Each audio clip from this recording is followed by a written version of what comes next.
तो आज की कहानी में हम देखेंगे कि छोटी सी बच्ची के ऊपर कुछ साइंटिस्ट मिलकर एक ऐसा एक्सपेरिमेंट कर देते हैं जिसकी वजह से उसके अंदर सुपर पावर्स आ जाती है। लेकिन उसकी सुपर पावर इतनी खतरनाक थी कि वो सबके लिए खतरा बन सकती थी। इस वजह से वो साइंटिस्ट उसे अब मार देना चाहते थे, लेकिन वो बच्ची वहां से भाग निकलती है और कुछ वक्त गुजरने के बाद जब वो साइंटिस्ट उसे ढूंढ लेते हैं और फिर से जब उसे मारने का प्रयास करते हैं तो उनके साथ क्या क्या करती है ये आज की इस कहानी में हम देखेंगे। तो कहानी की शुरुआत होते हुए हमें एक लैब को दिखाया जाता है जहां पर हम देखते हैं कि लैब के चारों तरफ वहां पर खून ही खून दिखाई दे रहा था और यहाँ पर हमें दिखाया जाता है एक छोटी सी बच्ची अपनी जान बचाकर इस हॉस्पिटल से भाग निकली है और उस कंपनी के लोग उस बच्ची को कुत्तों के साथ तलाश कर रहे थे, लेकिन वो बच्ची भागती हुई इतनी दूर निकल जाती है कि उनके हाथ नहीं लगती। जिसके बाद कंपनी की प्रोफेसर डॉक्टर बेक अपने लोगों को बताती है कि वो कोई आम लड़की नहीं है, लेकिन उसके ऊपर हुई रिसर्च की वजह से वो अब ज्यादा दिन तक जिंदा नहीं रह सकती और तुम लोग उसे ढूंढते रहना, चाहे वो जिंदा मिल जाए या मुर्दा। अब इधर हम उस बच्ची को देखते हैं जो एक सुनसान जगह पर अकेली गिरी पड़ी थी। तभी एक आदमी आकर उसे हॉस्पिटल लेकर जाता है, जिसके बाद वो हॉस्पिटल में उसका इलाज करवाकर उसे अपनी बेटी की तरह उसकी परवरिश करता है। अब यहीं से कहानी शिफ्ट होती है 10 साल बाद, जहाँ पर हम देखते हैं कि वो बच्ची मरती नहीं बल्कि गुजरते वक्त के साथ साथ वो बड़ी हो चुकी थी और यहाँ पर इस बच्ची का नाम हम जायुन जान पाते हैं। जायुन यहाँ पर अपने गोद लिए माँ बाप के साथ रहती है, लेकिन यहाँ पर जायुन के साथ एक प्रॉब्लम थी। उसे अक्सर सरदर्द के दौरे आते थे जिस वक्त उसे कुछ समझ में नहीं आता था, बस उसके सर में सबसे ज्यादा तेज दर्द होता था। एक दिन जब वो नॉर्मल थी तब वो अपनी बीमारी का इलाज कंप्यूटर पर ढूंढती है। अब अगले सीन में हम देखते हैं कि जायुन अपनी फ्रेंड के साथ स्कूल जा रही होती है, तभी उसे मोबाइल पर एक खास तरह का एड दिखाया जाता है और वो एड एक सिंगिंग कंपटीशन का होता है। जिसके बाद जायुन फौरन उस एड में इंटरव्यू देने के लिए पहुंच जाती है क्योंकि उस वक्त उसे पैसों की सख्त जरूरत थी। जिसके बाद जायुन फौरन वहां पहुंचकर अपनी पावर का कुछ न कुछ नमूना प्रेजेंट करती है और उसका ये करतब उसके पेरेंट्स को टीवी पर देखकर अच्छा नहीं लगता क्योंकि उसके माता पिता जायुन की पावर को छिपाना चाहते थे। अब अगली सुबह हम देखते हैं जायुन जब अपनी फ्रेंड के साथ कहीं जा रही होती तब उसे ट्रेन में एक लड़का मिलता है। वो लड़का जायुन से बोलता है कि मैं तुम्हें बहुत अच्छी तरीके से जानता हूँ और तुम भी मुझे जानती हो, जिस पर जायुन कहती है नहीं मैं तुम्हें नहीं जानती। अब वो बात इससे आगे बढ़ा था, लेकिन उसकी फ्रेंड उस पर बिगड़ जाती है जिसकी वजह से वो लड़का उठकर वहां से चला जाता है।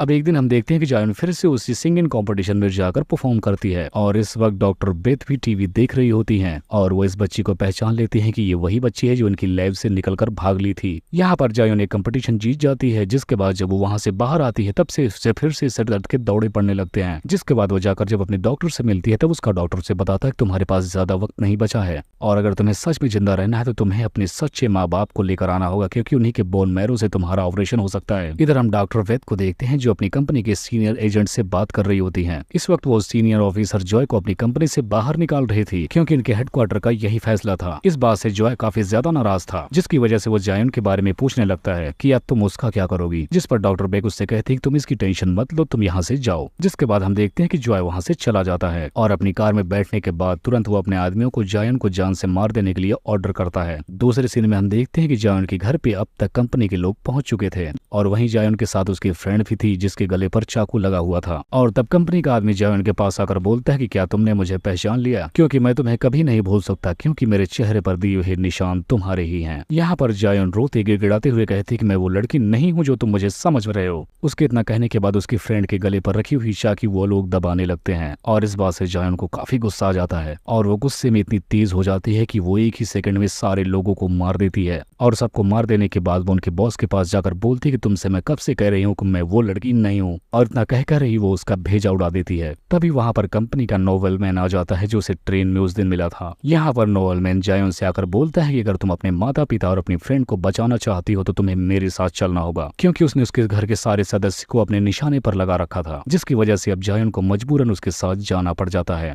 अब वो लड़का जायुन को सीधा वहां से डॉक्टर बेथ के ऑपरेशन रूम में लेकर जाता है जहां उसे ले जाकर एक चेयर से बांध दिया जाता है। यहाँ पर डॉक्टर बेथ जब उससे मिलती है तो काफी खुश होती है, जिसके बाद वो उससे उसकी बचपन की बातें करने लगती हैं जब वो लैब से भाग निकली थी। लेकिन यहाँ पर जायुन बोलती है कि आखिर तुम लोग कौन हो और मेरे साथ क्या करना चाहते हो, मुझे कुछ भी याद नहीं, ना मुझे कुछ समझ में आ रहा है। अब डॉक्टर बेथ के इशारे पर जायुन को एक आदमी इंजेक्शन लगाता है और वैसे ही जायुन को अपनी फ्लैशबैक की कहानी याद आने लगती है कि जब वो छोटी सी बच्ची थी तब उसे कैसे यहाँ पर लाया गया था और उसके साथ क्या क्या किया गया था। और उसे याद आता है कि उसके अलावा वहां पर बहुत सारे बच्चे थे जिनके दिमाग पर एक्सपेरिमेंट किया जाता था और इस तरह से जायुन के दिमाग का भी डीएनए का फेरबदल कर दिया गया था। अब थोड़ी देर बाद जायुन डॉक्टर बेथ से पूछती है कि मुझे याद है तुम मुझे उस दिन मार देना चाहती थी। तब डॉक्टर बेथ बताती है कि तुम पहले जनरेशन से काफी ज्यादा ताकतवर और सबसे अलग थी, इसलिए हेडक्वार्टर को हमारे बहुत चिंता थी क्योंकि तुम्हें कंट्रोल करने का कोई रास्ता नहीं था। तुम बहुत खास थी, इसलिए हम सबको आदेश था कि तुम्हें जल्द से जल्द खत्म कर दिया जाए। तभी हम देखते हैं कि यहाँ पर जायुन को फिर से सिर दर्द का दौरा पड़ता है जिसकी वजह से उसके नाक और मुंह से से खून निकलने लगता है, जिसे देखने के बाद डॉक्टर बेथ उसे बताते हैं कि मुझे पता है तुम ज्यादा दिन तक जिंदा नहीं रह सकती, तुम्हारे इलाज के लिए तुम्हारे असली माँ बाप के बोन मैरो की जरूरत है और तुम्हें तो अपने माँ बाप के बारे में कुछ भी नहीं पता, और इस तरह से मैं ही वो इलाज हूँ जो तुम्हें इस दर्दनाक मौत से बाहर ले जा सकती है। जिसके बाद ये लोग एक और इंजेक्शन जायन को देते हैं और थोड़ी देर बाद डॉक्टर बेक उससे पूछती है कि अब बताओ कैसा लग रहा है, जिस पर जायन एक इविल स्माइल के साथ बोलती है कि पहले से बहुत अच्छा लग रहा है। ये सुनने के बाद डॉक्टर बेथ और नोआ में सभी लोग हैरान रह जाते हैं, क्योंकि वो ये बात समझ जाते हैं कि जायन उनके लाने से नहीं बल्कि वो अपनी मर्जी से खुद इनके पास आई है।